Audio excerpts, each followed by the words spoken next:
Hello everyone, mini blog to la আপোনালোকক সকলোকে স্বাগতম জনাইছো। বৰ্তমান যদি আপোনালোকে ফ্ৰী আছে তেন্তে ব্লগ আমাৰ ঘৰলৈকে যাও। ৰাতিপুৱা ওলাই আহিছো ঘৰলৈ বুলি। আজি যে সিটি বাছৰ সংখ্যা বহুত কম আছিল।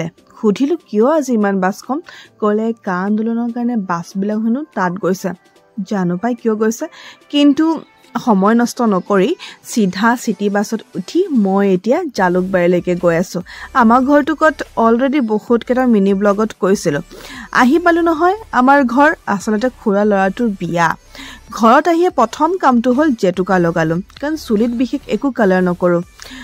তাৰ পিছত আমাৰ ঘৰৰে ওচৰতে যিমান সৰু সৰু ছোৱালী আছে মোক বহুত বেছি মৰম কৰে।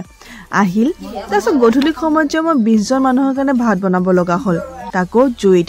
ইমান মানে চৌকাত বনাব লগা হ'ল, ইমান বেছি গৰম। মোৰ যে অৱস্থাটো নহয় চাওকচোন কেনেকুৱা হৈ গৈছে, কিন্তু উপায় নাই, ঘৰৰে বিয়া তো এইখিনি কামটো কৰিবই লাগিব। তাৰ পিছত নেক্সট দিনাখন আকৌ খুৰাহঁতৰ ঘৰত আহি বেগ চেক লৈ অহাৰ ৰিজনটো হ'ল যে কইনাজনীক মেকআপ কৰি দিব লাগিব।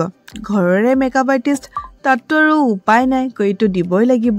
ভাইটিয়ে পইচা দিয়ক বা নিদিয়ক, মোৰ কামটো মই কৰিমেই। তো ফাইনেলি কইনাজনীক মই ৰেডি কৰি দিলোঁ।